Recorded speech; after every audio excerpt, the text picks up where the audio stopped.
All right, so the Vikings laid an egg in Week 18. Now they got to bounce back. How do you do it? Welcome to the Locked On Vikings podcast.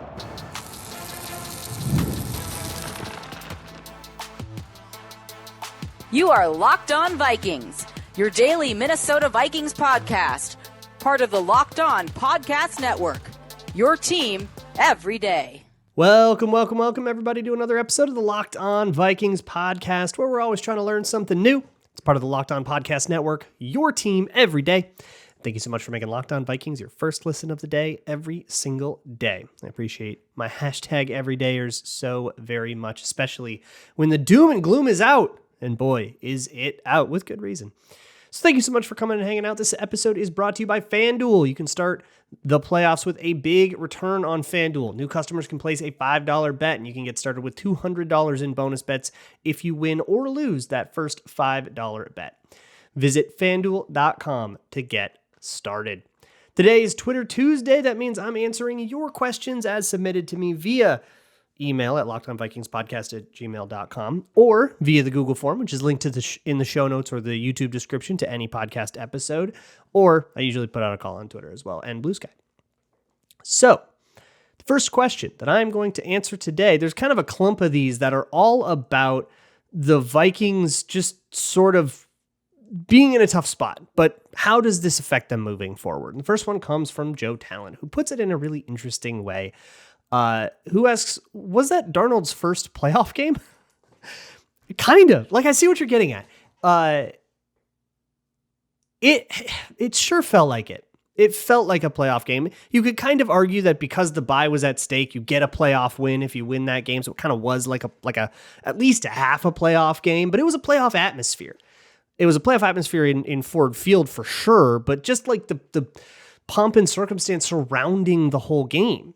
And that, in a very optimistic kind of switcheroo, maybe that's Darnold getting the nerves out, and hopefully the nerves are out. Or do they continue when you get into the playoffs and it's a whole nother thing? Waiting till Monday night, I don't know what that does to your psyche, but I feel like it's like something has got to be kind of different about like watching the other 5 games unfold. You know exactly where you're going to play. You know exactly what's at stake. It's going to be a trip to Philly or Detroit or Tampa, or in a very strange world, both the Packers and Commanders can win and the Vikings could get a home playoff game. Whatever it is, they'll know, they'll have their stakes cleanly in front of them, and the sort of big lights choke has happened. But on the other hand, they have now shown that they crumbled under heavier pressure. With playoff pressure, will that crumble happen again? But I think you could make an argument that emotionally, yeah, that was Darnold's first playoff game, and hope that the second one will be better. Mom Spaghetti asks, when you put the kind of game on tape that the Vikings did this past week, is there anything to be gained from watching it? Would you opt to throw it away and avoid reliving the poor execution, or hope to gain some insight you were unable to during the game? So, I guess, are you asking for me, like as a podcaster, or for like the team itself? Because the team will be able to learn a ton of things. They'll be able to learn 10 times as much as I'll ever be able to see on tape. All the position groups are going to get together, say, we did this wrong, you got to step this way, this is the miscommunication you had, hash out all of those times where everybody wasn't on the same page, figure out what you can do. Look, hey, this play call has failed 4 times in a row, we got to scrap it, make those decisions. You're doing that and trying to incrementally improve all throughout the entire season. You do that every game, win or lose.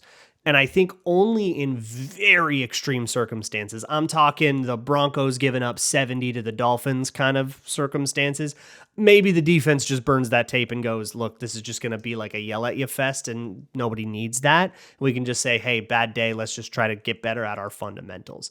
But I think things need to be more fundamentally broken, where, okay, our play calls aren't working, this isn't working, everybody's screwing up, and we just need to get back to basics.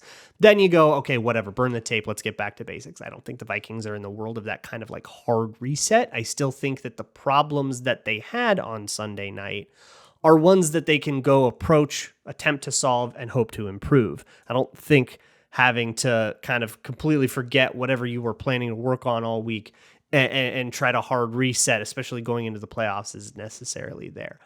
So that's what they can, for me, what I can learn is very abundant. Absolutely. I just put out a Patreon on TJ Hockenson. I'll just go right into it. Carlos School asked, is it time to start worrying about Hockenson? The answer for me is an emphatic no. Absolutely not. TJ Hockenson was open all night long, wide open all night long. Sam Darnold missed him. 4 or 5 different plays that if Darnold threw a good ball would have been at the very least completions, if not explosives. I think with halfway decent quarterbacking, Hockenson could have had a 100-yard night, and I don't think it's particularly close. So is it time to start worrying about Hockenson? Absolutely not. Next one comes from Time Lord, who says, Luke, I'm oddly not worried.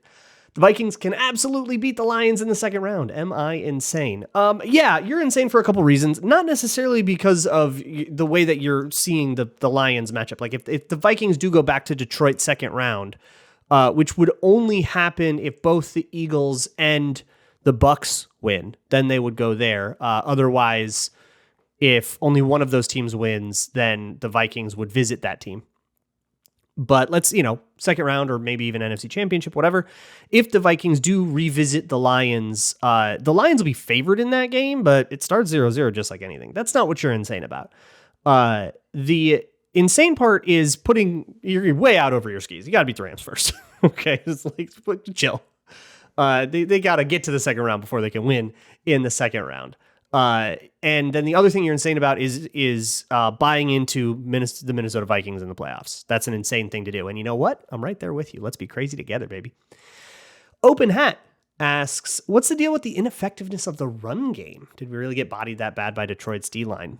So pressure was a different thing. There's a lot of blitzing. There's a lot of, I'm curious to see. I haven't gotten a great chance to look at like what happened on the O-line yet, but I don't know if you're right about the ineffectiveness of the run game. Looking from an EPA per play and success rate standpoint, early down running was the only remotely successful thing the Vikings had. They had a success rate of 38%. That's actually above average for early down runs. That was better than the Lions' early down success, the total success rate. All plays were 38% successful, whereas the Lions were 34% successful on all plays. The Lions were a little bit better on early rushes. They had some third down run stops that skewed that.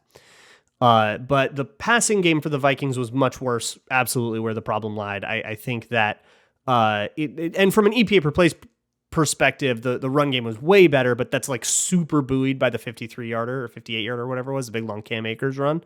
But even like Aaron Jones runs had positive EPA per play. And Sam Darnold passes had like starkly negative EPA per play. So like statistically, the run game was pretty good. And I don't think it certainly wasn't the problem in this one. So no, I don't think they got bodied by the Detroit's D-line. If anything, it's the opposite. Sandra Ludwig asks, football is a game of adjustments. Why does it appear that KOC cannot implement any type of offensive play adjustments in game to counter an effective defense? This is a question that comes up every once in a while. And I would challenge the idea that there's never any adjustments. I don't think that that's correct. Sometimes we can't always pick out the adjustments. I know I certainly can't, but I trust that they exist, and it's like a skill issue that I can't see them. But every time we come into this, like, why didn't they adjust? Why didn't they adjust? Like, just to my live eye, just to the kind of vibes of it, I noticed in the third quarter when things were really starting to fall apart that they tried to go to a little more quick game because the pressure was going pretty crazy. That's an adjustment. It didn't work. And that's the other thing that happens when we talk about adjustments. You see bad offense, and they try a new thing, and if the new thing also doesn't work and it still looks like bad offense, we're going, oh my God, why aren't they adjusting? When it's like, well, they tried to, but plan B also sucked. And you kind of, there's nowhere good to go. You're a rock and a hard place. But I also think that O'Connell's a little stubborn to the spirit of your point. I'm sure that there were adjustments with how they, did their drop. Like let's call more 5-step drops instead of 7-step drops. Let's, scrap this play or that play. Game situation gets to a point. And the blitzes get to a point where you have to change the way you're doing protections and all that stuff, but it's all subtle.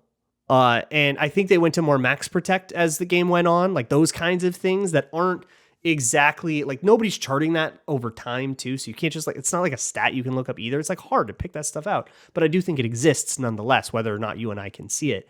But to the spirit of your point, I think O'Connell is a little stubborn when it comes to aggressiveness. When being hyper aggressive isn't working because your quarterback's having an off night, he kind of says, yeah, but I believe in Sam Darnold and I'm going to keep pressing that button. And in his defense, that has pulled them back into games like the Arizona game. Like that just turned things around. Or like the Atlanta game, it totally pulled away. Just continuing to click that button, even when you're not having a great day leading up to it. I don't know. Like he's been rewarded for being stubborn about that. And I don't know if it's necessarily like the greatest heuristic to question it the second it doesn't reward him. Like the first time out of, 15 that it doesn't reward him. It's like, well, I guess I kind of understand why you kept going to that because it kept working for you. I've got a few more questions here that I can go a little more in depth on some of these. I'm not going to get to all of your questions, but some of these are really interesting. So I'm going to try to spend some time. That will all be next. Thank you so much to PrizePicks for sponsoring today's episode of Locked On Vikings. It is playoff time, and look, there are going to be 5 wildcard matchups that do not involve the Minnesota Vikings, and I'm not going to have a huge rooting interest in any of them, as much as you maybe want to root for whatever team you're most scared of in the NFC to lose or whatever. Not for me. I'm going to put in a PrizePicks lineup, and that's going to be my rooting interest. With PrizePicks, you simply pick more or less than on player stats like passing yards or rushing touchdowns or whatever, and you get a shot to win up to 1,000 times your money, whether you're looking to flex play or go super risky and boost your payout, whatever. PrizePicks allows you to cash out quickly, and with over 10 million members and billions in winnings, it's clear that everybody's loving this platform. And here's a special offer for Locked On listeners. Download the app today and use code LOCKEDONNFL. You can get $50 instantly after you play your first $5 lineup. That's $50 instantly after you play your first $5 lineup if you download the app and use code LOCKEDONNFL today at PrizePicks. Run your game. Moving right along with this Twitter Tuesday episode of the Locked On Vikings podcast. The next one comes from Squeaks, who asks, did the defense collapse due to being on the field too much, or is there a concern there also? I have no earthly idea why people are saying this. The reaction to this game in a couple of different ways is making me feel totally insane. The Hockenson thing makes me feel completely insane. I'm watching him wide open downfield all day long and people saying he can't separate, many people. I'm not like calling out one person. It's like a lot of people that are like, he can't get open. It's like, did you watch it though? Yes, he can.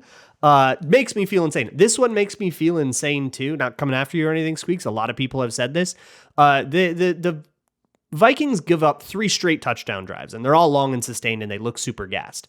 The first one started on play 36. That's like a super normal place to be in the early third quarter. That is not a full game.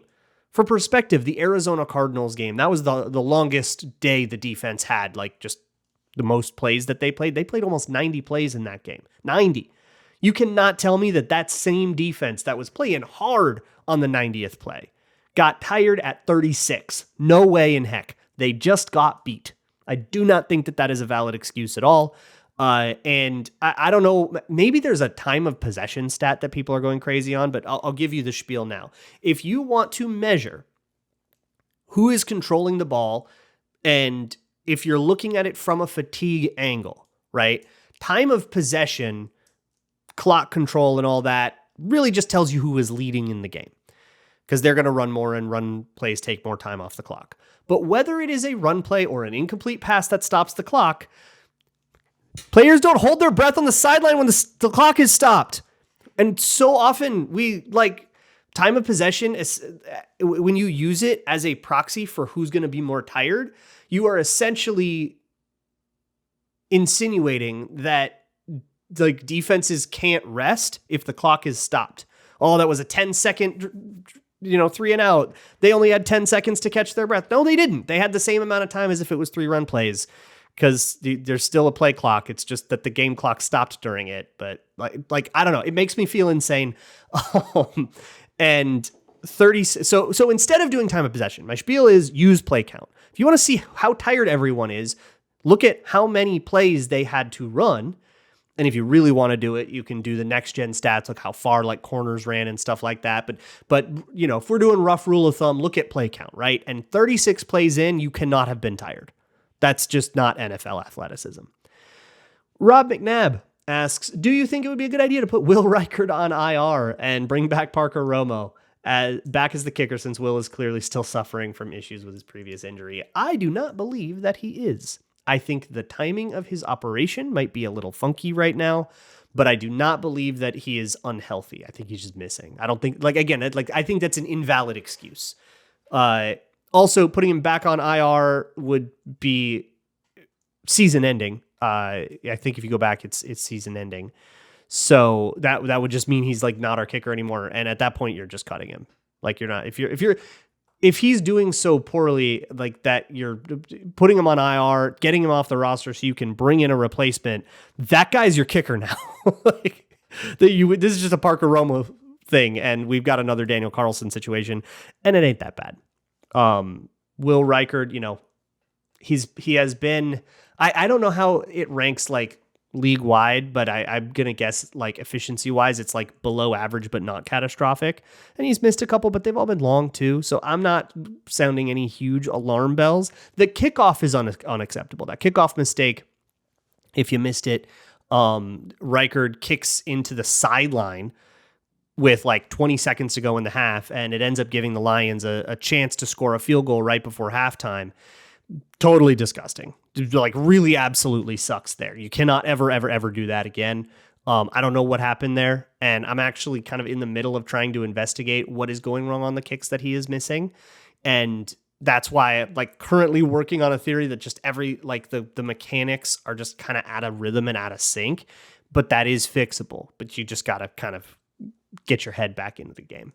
So no, I'm not, that's too nuclear of a thing.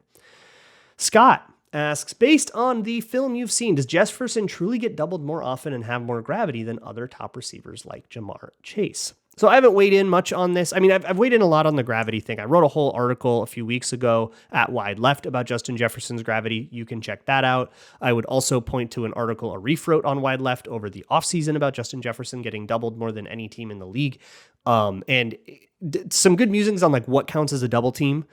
Double man coverage is pretty rare in the league, but brackets are really how defenses, if they say, hey, we're scared of that guy, we're going to bracket him, and it kind of turns into doubles. So there's tracking data and stuff that uses that. And it comes out with like that Justin Jefferson gets these way more than anybody else. I don't know if the same data has the same conclusion this year. I wouldn't be surprised to learn that it does.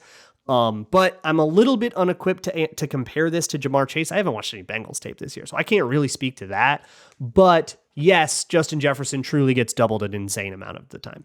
And the gravity effect, maybe one of the best examples of it is the touchdown in the Falcons game is a great example. The big long scramble touchdown where Justin Jefferson was wide open. Part of there was a coverage bust over there. Like the Falcons made a mistake, but part of the reason that mistake that they couldn't make up for that mistake is because, it was the Jordan Addison one. The Jordan Addison scramble, big long touchdown in that Falcons game. I forget there's two of them with Justin Jefferson lined up on the other side. So the safety shaded toward him, but I'm not saying shaded a little. He was all the way across the other hash. I mean, he was way out of position over there. That's the kind of, Jefferson changes the weather. That's the gravity effect. There is a spatial impact.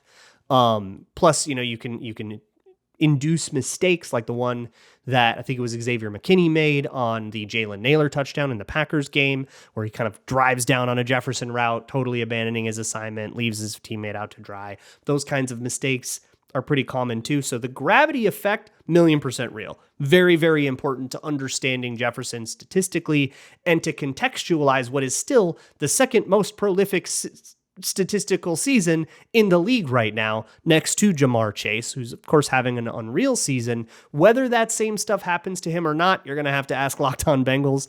I don't know what's going on there and how teams defend them. And it's a moot point now because they're eliminated. But, I guess congrats on the Triple Crown You don't give the yards back regardless.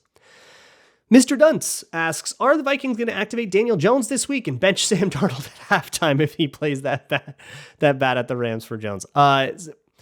So twofolds to this. The funny question is, will they bench him for Jones? If in the world where Sam Darnold got benched, or let's say hurt, it would still be Mullins. If anybody needs to hear that, it would still be Mullins. Daniel Jones is not here to play football. He's here to chill out at the smoothie bar, maybe get us a comp pick and get to know people and then negotiate a real contract later.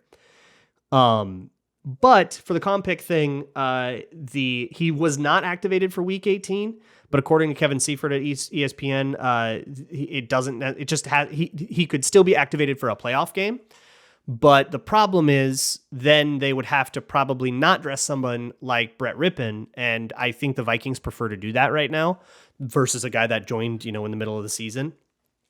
So I don't know if they're still going to do that or if they even really care that much about how it affects the comp formula at all, because I do think that they're genuinely considering signing him, letting Darnold walk and having him be the new bridge / veteran backup / hey, I was a first rounder and here's how I crumbled under the pressure. Don't make the same mistakes lesson. Then he's probably, and JJ McCarthy's probably getting a lot of the same talks from Josh McCown, who wasn't as high a pick, but still had, has had a lot of, hey, I've been a bad quarterback. Don't do what I did kind of experiences. I got a couple more questions that I want to get to, and still kind of deep dive deeper on some of these. So that'll be next. This episode of Locked On Vikings is brought to you by Gametime, the best place to find last-minute tickets. And boy, Gametime is so clutch when it's time to get to playoff games, possible playoff games. Let's walk with me into a beautiful hypothetical where the Vikings do beat the Rams and the Commanders do beat the Bucks and the Packers do beat the Eagles, which means that the Packers would go to Detroit and the Vikings would host the Commanders, and then suddenly you'd be scrambling for tickets. That is exactly what Gametime is for. They have all kinds of amazing deals and the best customer service policy in the ticketing industry. So take the guesswork out of buying tickets with Gametime. Download the Gametime app, create an account, and use code LOCKEDONNFL for $20 off your first purchase. Terms apply. Again, create an account and redeem code LOCKEDONNFL for $20 off. Download Gametime today. What time is it? Gametime. Moving right along here with Twitter Tuesday on the Locked On Vikings podcast. The next one I am answering comes from Rob Meek, who asks, the Vikings offense seems to run a drive or two per game with touches going to utility players like Oliver, Ham, and Akers. Do you think this is a good scheme, or would those touches be better off going to the big three of JJ, Addison, or Hockenson? So the short answer here is I think that that's fantastic scheme. I think that if you can make your utility player, if these plays are successful, right? Like a 10-yard pass to your fullback means the scheme worked, because it's not like, Josh Oliver is going to be winning a bunch of one-on-one routes and he's just making the play. No, he's catching rollouts in the flat that have space, and you've created space with good scheme, but no scheme works without proper execution. And I think the difference in those two things, I'm going to go way off the rails on this one because this one got me thinking. When we want to compare scheme to execution, execution is two things, right? It's winning a matchup, like a tackle, blocking an edge rusher, getting separation on your route, like TJ Hockenson is really good at. But execution is also being at the proper depth, timing it out right, like on those rollouts. Somebody like Josh Oliver or Johnny Munt has to block for exactly the right amount of time before he leaks out. If he goes too early, he tips his hand. If he goes too late, he's not there when Darnold needs him. So it has to be really well rehearsed and timed. All of that has to be precise and well executed.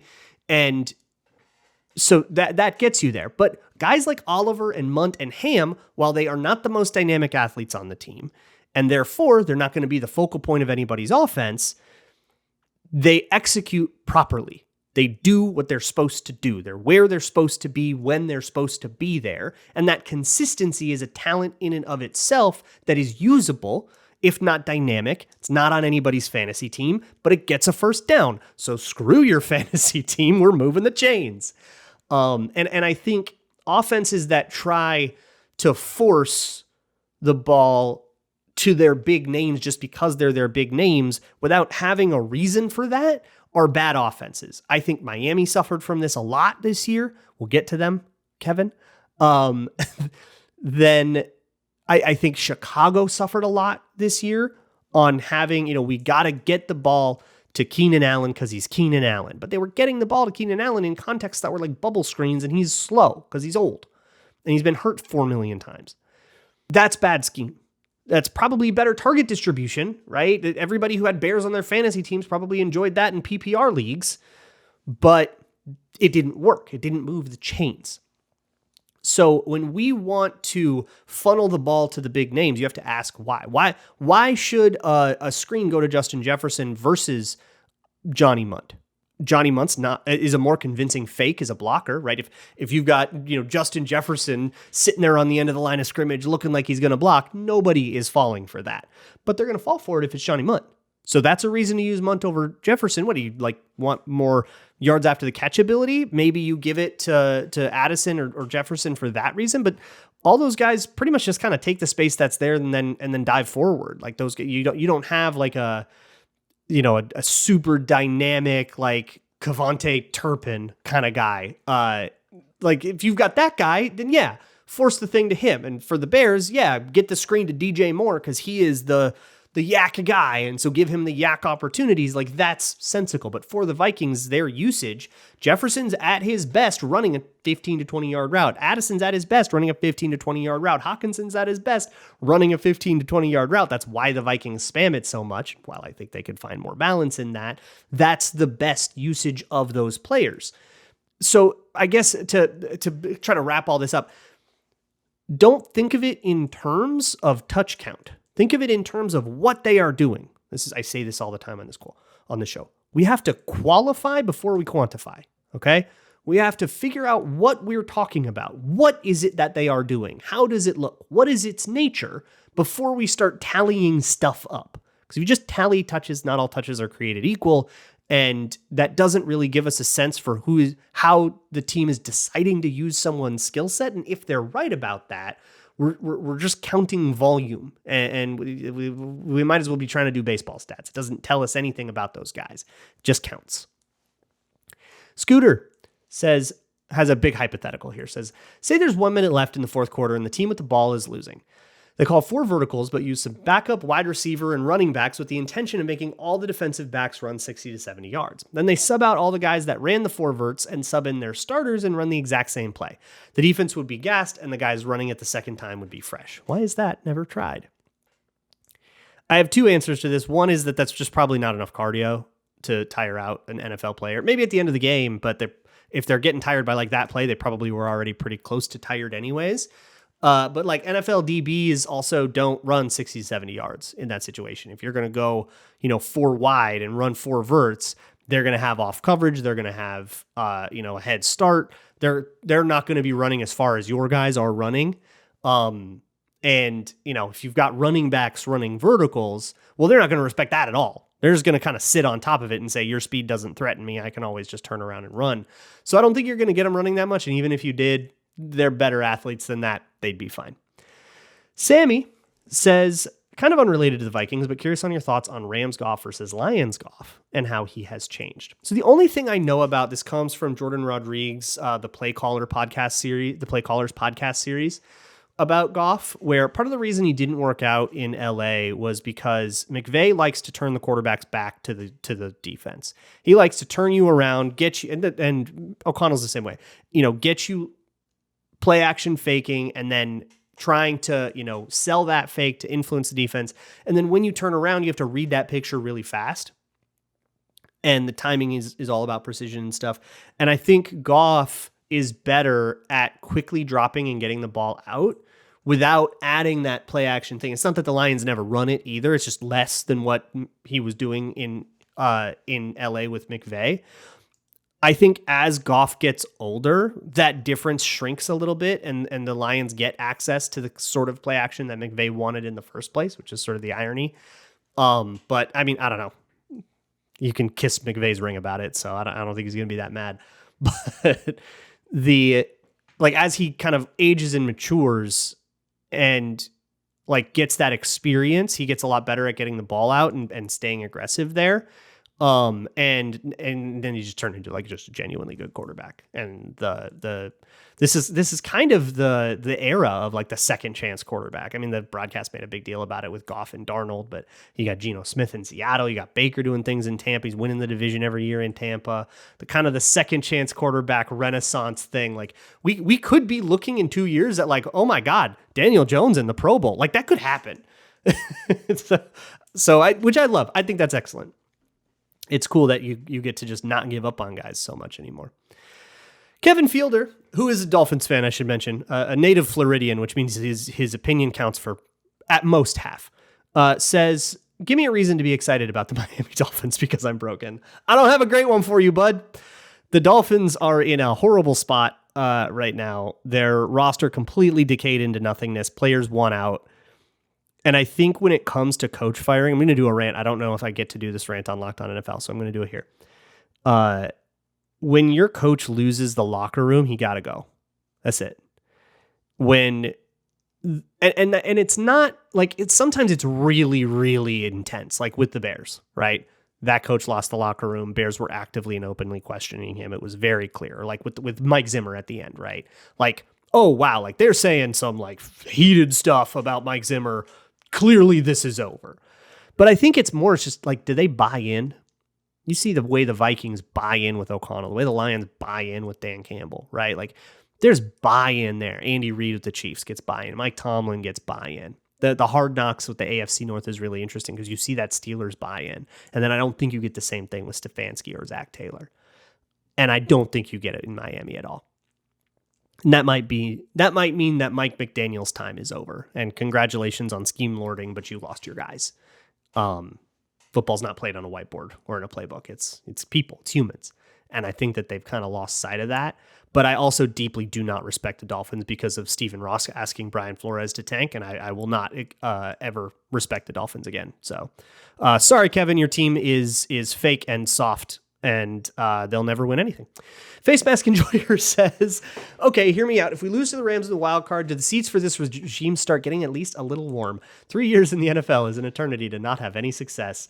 I think of the coaches that I have talked about in this show, I think I've mentioned 2 names that are colder that have colder seats than Kevin O'Connell. And I would be hard pressed to come up with 5 names that have colder seats than Kevin O'Connell and Kwesi Adofo-Mensah right now. They are getting all the praise in the world for turning around the atrophied Vikings, fixing the cap while not ever taking a tank year and all that stuff. The competitive rebuild is paying off, and you can hear it the way that they're talking about Kwesi on the broadcasts and everything.